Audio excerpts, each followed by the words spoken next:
के चुनाव के लिए 6 जुलाई को हुए मतदान के बाद पुलिस के द्वारा कांग्रेस के कार्यकर्ताओं के खिलाफ झूठे मुकदमे दर्ज किए जाने के विरोध में गुरुवार को कांग्रेस जनों ने पुलिस आयुक्त कार्यालय को घेर लिया। वहां पर कांग्रेस विधायक संजय शुक्ला ने दो टूक शब्दों में चेतावनी दी है कि हमारे कार्यकर्ताओं को हाथ लगाने वालों को मुंह तोड़ जवाब देंगे। शुक्रवार दोपहर में कांग्रेस जनों का समूह पुलिस आयुक्त हरिनारायणचारी मिश्र के दिल्ली कॉलेज के सामने स्थित कार्यालय पर पहुंचा। वहां पर कांग्रेस जनों के द्वारा कांग्रेस कार्यकर्ताओं के खिलाफ पुलिस के द्वारा झूठे मुकदमे दर्ज किए जाने के विरोध में प्रदर्शन किया गया। इस प्रदर्शन को संबोधित करते हुए नगर निगम चुनाव में महापौर पद के प्रत्याशी एवं कांग्रेस के विधायक संजय शुक्ला ने कहा कि जब से मैं चुनाव लड़ रहा था तब से भाजपा वाले कुछ भी बोल रहे थे, लेकिन हमने उन्हें किसी भी बात का कोई जवाब नहीं दिया। 6 जुलाई का चुनाव भी कांग्रेस ने शांतिपूर्ण तरीके से लड़ा। इंदौर की जनता जो फैसला दे रही थी उससे भाजपा के नेता बौखला रहे थे। इन नेताओं ने अपनी बौखलाहट में कांग्रेस के कार्यकर्ताओं पर हमला किया, उनके साथ मारपीट की। इस पूरे घटनाक्रम में पुलिस हाथ बांधकर खड़े होकर देखती रही। बाद में पुलिस ने कांग्रेस जनों पर ही झूठे मुकदमे दर्ज कर लिए। उन्होंने पुलिस आयुक्त के सामने कहा कि जब विधायक का बेटा मतदान केंद्र में घुसकर कांग्रेस के कार्यकर्ता सुनील सोलंकी को पीट रहा था, उसका वीडियो मौजूद है। उसके बाद भी विधायक के बेटे के खिलाफ मुकदमा दर्ज नहीं किया गया। जब हम लोग थाना छतरीपुरा पर मुकदमा दर्ज कराने पहुंचे तो टीआई थाना छोड़कर चले गए। शुक्ला ने कहा कि विधानसभा क्षेत्र क्रमांक 2 में कांग्रेस के नेता राजू भदौरिया के खिलाफ झूठा मुकदमा दर्ज किया गया। वहां की जनता आक्रोश में है। वहां भाजपा के नेताओं की चुनाव में स्थिति अच्छी नहीं है, इसलिए यह मुकदमा दर्ज कराया गया। इसी तरह से अनवर कादरी के खिलाफ भी पुलिस के द्वारा झूठा मुकदमा दर्ज किया गया है। उन्होंने आयुक्त से इन मामले में कार्रवाई करने की मांग की। इस मौके पर इंदौर शहर कांग्रेस अध्यक्ष विनय बाकलीवाल, पूर्व मंत्री जीतू पटवारी, पूर्व विधायक अश्विन जोशी, वरिष्ठ कांग्रेस नेता गोलू अग्निहोत्री और पिंटू जोशी ने भी अपनी बात रखी। कांग्रेस जनों के द्वारा इस संबंध में पुलिस आयुक्त को ज्ञापन भी सौंपा गया। ज्ञापन लेने के बाद पुलिस आयुक्त के द्वारा कांग्रेस जनों को आश्वस्त किया गया कि अनवर कादरी और राजू भदौरिया के खिलाफ जो मुकदमे दर्ज किए गए हैं उनकी फिर से जांच कराई जाएगी। राजू भदौरिया के मामले में महिलाओं की ओर से मुकदमा दर्ज किया जाएगा। विधायक के बेटे के द्वारा की गई मारपीट के मामले में उन्होंने कहा कि पीठासीन अधिकारी की रिपोर्ट आने के बाद पुलिस के द्वारा कार्रवाई की जाएगी। सबसे पहले आपको बताना चाहूँगा कि भारतीय जनता पार्टी के मुख्यमंत्री चुनाव हार चुके हैं। इंदौर को बेटे को जिताने के लिए पूरी जनता आगे आ गई थी। पूरे जनता ने दिखा दिया उनको कि हमारा बेटा चाहिए। उस बेटे को जिताने में, उसके साथ हमारे पार्षद भाई लोगों को जिताने में पूरी कांग्रेस पार्टी को दिया। उसकी बौखलाहट आपने कल देखी होगी विधानसभा 2 के अंदर।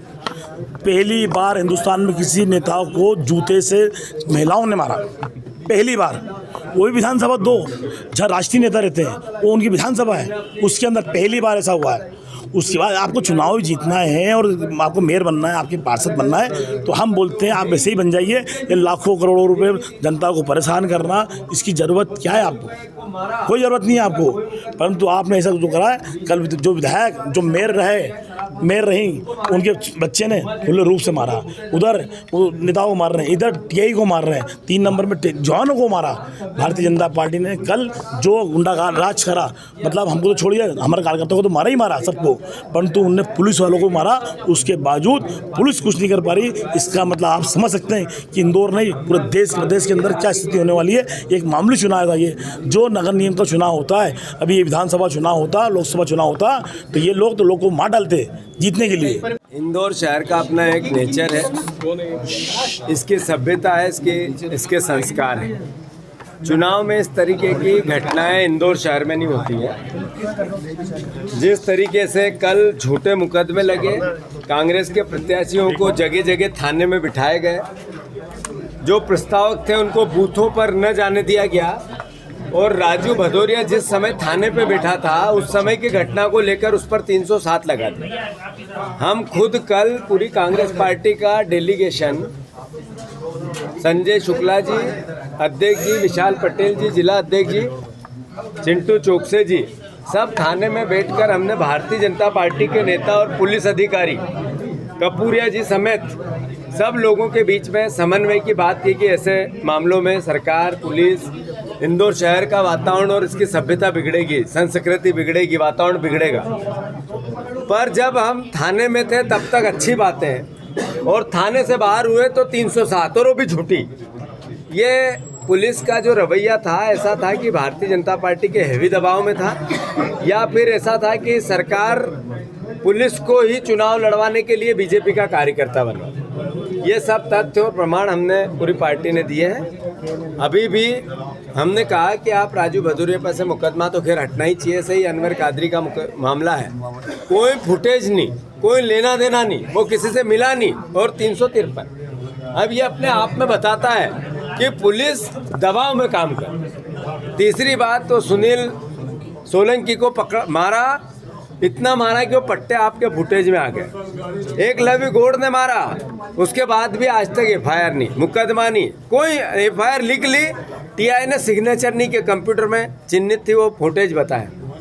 एक पुलिस वाले को मार रही है बीजेपी के कार्यकर्ता प्रत्याशी, उसके फुटेज दी। मतलब हट धर्मिता थी, अहंकार था, हार का डर था, और जो इंदौर शहर की जनता ने प्रतिशत कांग्रेस पार्टी को दिया, उसकी बौखलाहट भारतीय जनता पार्टी की। मैं मानता हूं आप लोग भी सच्चाई बताएं, ये सब हमने जो बातें कही एकदम पवित्र मन से कही, कोई राजनीतिक फूट नहीं है। और कल चुनाव के दौरान, खरीद चुनाव के दौरान उन विवादों को लेकर के उसमें कुछ जो कार्रवाइयाँ की हैं, उन कार्रवाइयों को लेकर के इन्होंने अपना ज्ञापन दिया है। क्योंकि हम जानते हैं कि अभी वर्तमान स्थिति में हर जगह लगभग बहुत सारे ऐसे तकनीकी साक्ष्य होते हैं, जैसे कि वीडियो फुटेज, बहुत सारे सीसीटीवी फुटेज, ऐसी जानकारी रहती हैं, तो उन बिंदुओं पर उन्होंने कुछ अपने पक्ष रखा है। पुलिस पूरी तरीके से वस्तुनिष्ठ तरीके से, पारदर्शी तरीके से कार्रवाई करेगी, और जो शिकायतें मिली हैं, जो आपस में उन्होंने जो भी मुद्दे उठाए हैं, पुलिस पूरी तरीके से वस्तुनिष्ठ तरीके से मूल्यांकन के बाद ही कार्रवाई करेगी। पुलिस ने इस चुनाव में भी पूरी तरीके से पारदर्शी तरीके से काम किया है।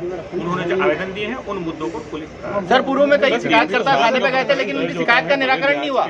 क्या ये एक सोचने विषय नहीं है कि बगैर जांच के 307 का मामला दर्ज उसमें जो कि जो परिस्थितियां थी, जो घटनाक्रम था, उसमें फरियादी ने बताया था, उसमें मुकदमा कायम है, लेकिन आगे की कार्रवाई के लिए उसमें जो तकनीकी साक्ष्य मौजूद है, पुलिस उनका सर एलिगेशन जो लगाए जा रहे हैं कि पार्टी की विशेष को ध्यान दिया गया है, उस पर समर्थन किया गया है और उस तरह से काम किया है। नहीं, किसी भी पार्टी का साथ ऐसी कोई बात नहीं कि किसी पार्टी के ये पुलिस ने कोई सहयोग किया। पुलिस ने पूरी तरीके से निष्पक्ष पारदर्शी तरीके से काम किया।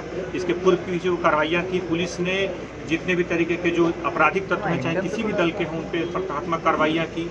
पुलिस ने बाकी जो अलग अलग तरह का अभियान चलाया जो अपराधियों के खिलाफ, उसमें कोई दल विशेष का नहीं देखा, उसमें पूरी तरीके से पुलिस ने एक आपराधिक पृष्ठभूमि के आधार पर कार्रवाइयाँ की। सर यहाँ पर इनके मुद्दों को लेकर कुछ आपत्तियां हैं कि इन्होंने कहा है कि हमारा पक्ष सुना जाए, तो बिल्कुल एक लोकतंत्र में सबको अपनी बात रखने का है, और पूरी तरीके से इस पक्ष को जो उन्होंने पक्ष दिए हैं या उन्होंने कुछ फुटेज दिए हैं, तो उसको बिल्कुल देखेगी और पुलिस में इन्वेस्टिगेशन। बीजेपी विधायक पुत्र पे कार्रवाई होगी, विधायक पुत्र पे पुलिस के भी वीडियो दिखाया गया है।